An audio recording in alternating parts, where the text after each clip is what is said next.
Ladies and gentlemen, on this day a miracle has occurred.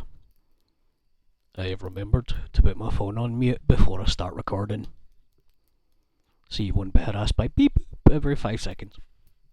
Anyway, I said I was going to do more of this, so I'm going to do more of this. Interrupted, wee visual novel, where this person's trying to tell a spooky story and these fuckers keep interrupting, so you choose options with which to satisfy one of the three previous. Well, the first time I done this, I done it just kind of picking one for everybody. Second time I done it just trying to appeal to Pinky here.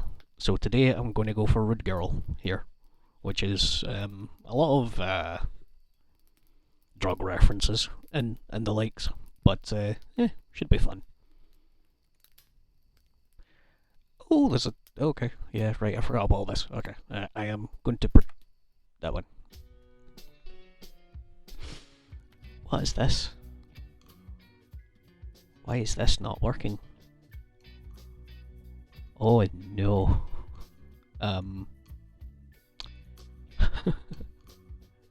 Game? Ha ha. I nearly made another recording which is just the intro screen. I'm glad I checked. Alright, okay. Everything feels smothered in darkness, just the faintest glow of the moon lighting up the edge of the shapes. Streetlights flicker and fail as you walk, and the sound of your footsteps echoes through the silence. Your phone struggles to cling onto life as you use it to light your way, but as you reach the end of the road, the battery gives out. It takes a moment for your eyes to adjust. Swaying on your feet, hesitating before soldiering on, you see something out of the corner of your eye. Eek! It's a monster, Ellie. It's coming to get you. Stop it, you made me jump. Rosie laughs and retrieves her hand after making Ellie jump. Caroline smiles briefly, then waves a hand to shush them. Quiet, girls. Let Emily continue. I want to hear what happens. Sorry, I just realised my throat is killing me. A few of them settle down. Rosie, Ellie on a blanket and Caroline in a camp chair next to it. Campfire illuminates their faces with flickering orange light, shadows stark and sinister on otherwise cheerful expressions. You clear your throat and continue where you left off. Okay, so, you see something out of the corner of your eye. Whatever it is, you can't make it out before it disappears. Squinting in the darkness, you make your way down the street to the house. The wind winds through the trees, plaintive and warning, sending a chill up your spine. When you reach the gate, the outdoor light triggers and illuminates the garden. Disappearing behind a tree, you see... a kitty! It's not going to be a cat. What do you think it is? Like an old Halloween decoration that makes you jump. You're both lame. Clearly this is a horror story. It's going to be a wicked blade flashes in the dark or something. Okay. La la la la la la. I said I'm going to go for Rude Girl, so Rude Girl it is. Shape sways in the wind, dangling from a tree. The light catches the edge of the plastic bones and wires. Facing you is the grinning face of a skeleton, hung up for the long month of October. Sways back and forth gently in the wind, arms rattling quietly as the joints click. For a plastic corpse, it's unsettling at first, but then you spot dangling from its mouth. Something dangling from its mouth. Someone has taped a joint to its lower jaw. You go to reach out for it and hear a noise behind you. You jump as the second skeleton, unseen, starts cackling at you. The sound is cheap and tinny, coming from a tiny speaker. Distortion creepy and manic. See, my phone went, but it didn't beep. That's important. It turns off after a second. You move your hand away from whatever infrared beam triggered it, but the eye socket still seemed to bore into you. Between the two plastic skeletons, you feel unnerved. The feeling of being watched remains. You feel a chill run up your spine, and the humour of the moment doesn't quite take the edge off the adrenaline. Adrenaline. Did I say that right? I don't know. Something makes you feel you're not alone in the garden. You don't waste any time heading indoors. Hopefully it'll feel safer inside. Familiar, warm, lockable doors. With a last quick check over your shoulder, you open the front door and let yourself in. The door closes with a creak. Oh, come on, our door doesn't creak. It doesn't winter. I have to put WD-40 on the hinges. You do? Just because you don't notice doesn't mean it doesn't get done. The windows stick when it gets cold too. Ahem. The three trail off quickly and let you keep talking. I didn't say it was our house, it is a house. It is totally your house and narrating though. You keep that quiet. Anyway. The door opens with a creak. The only sound in the darkness. You close the lock.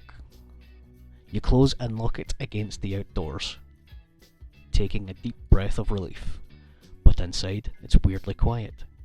You call out, "Hello?" but nobody responds. You keep down the corridor and peek into the living room. The light is on low, with quiet music playing from the stereo. Over the top of the sofa, you can see the backs of two people's heads, unmoving. Sense of dread washes over you as you step closer to the sofa to see they're dead. Nah, they're super stoned.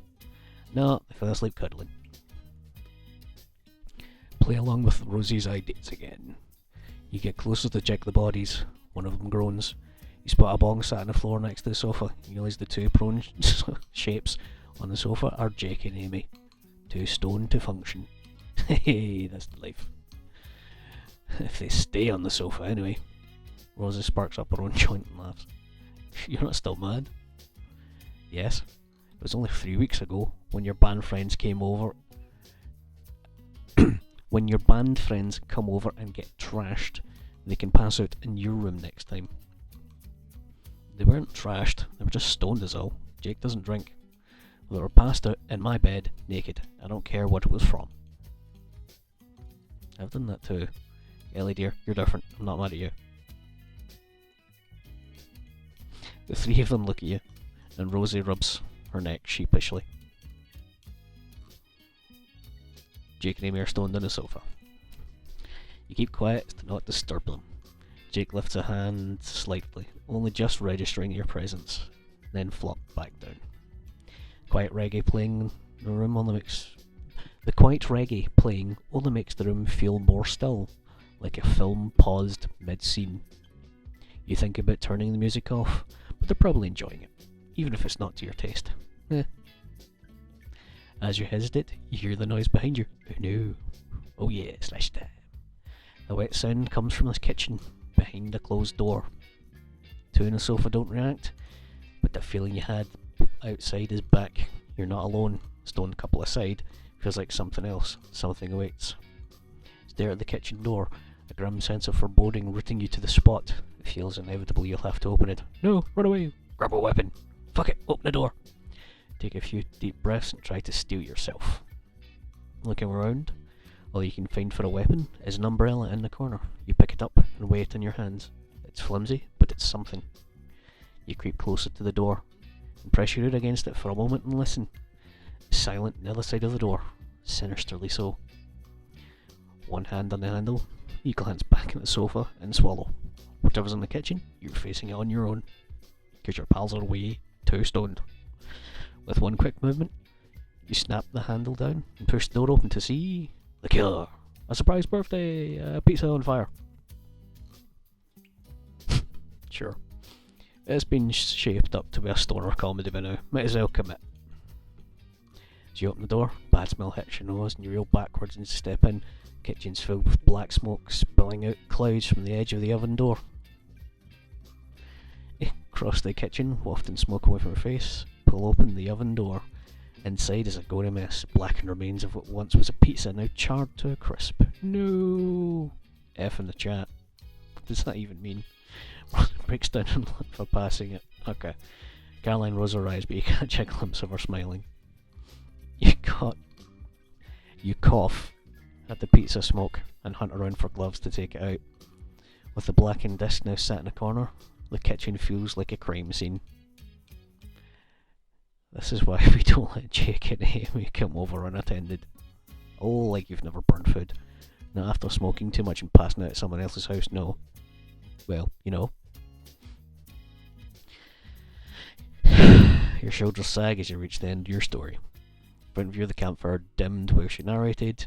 You nudge a log further in with your foot. Well, that's it. The end. Ellie claps excited for a few seconds, beaming at you. Rosie raises her the same as ever. That was funny. Get fun of like average real life. If you narrated real life like a horror story, maybe. Hey, I thought it was fun. It was like believable in it. Relatable antics, relatable cast, relatable for some of us. Is this not the bit she's supposed to do? Oh, whatever. Who's got snacks? In the tent. Oh, sick. Snack time. Wee. Yeah. Rosie starts to crawl over the tent to fetch her biscuits. Kaz watches her go, rubs her hands together to warm them up. I'm kind of sad about the pizza now. Not that tragic. It's just a fictional pizza. I know. I just like happy endings. I'll do a happier story next time for you. Actually, no, you were first, so... Ellie beams, brings her knees up to her chest. At least it made me laugh. Don't really want to hear a scary story, so... spooky out here. She gestures around to the mostly empty campsite, the one making only slightly less noise than the story. It's a bit creepy, eh? It's only a campsite. We're basically the only ones here. That's why it's so creepy. We're all alone. Protect you from the monsters, with a mouthful of biscuits. Don't talk with a mouthful, dear. Rolls her eyes, lays back down on a blanket, patting Ellie on the back. I like the jokes. It's good. Thanks. Shame it didn't rub off on Kaza. I'm not sharing the tent with you tonight. Whatever. I'll share with Ellie. I'll take the car with Emily. You share with Ellie, I'll take the car with Emily. The skeletons were fun. Her face contorts as she tries to suppress a laugh. Oh, I knew this was coming. Like, humorous. Kaz groans and Ellie giggles. Can't help but grin at the half form. Do you know what? I'm kind of doing it myself, actually. However the story went down with the others, Rosie appreciated the stoner comedy at least. Nice to see her laugh. That's difficult usually. Maybe you could have told the story differently. But seeing someone get what they wanted. It's nice seeing someone get what they wanted. Rosie ending. Yay. So, yeah. I've only got one more of these to do. I'll bring it out in a couple of weeks. It's her, which is, the actual slasher. Can't make it one video without yawning. Oy. Alright. Yeah. Good fun. Sort of predictable one. I liked the bit about the skeletons in that one. And they just had to get me with a pun at the end, didn't they? Oh well. Take it easy.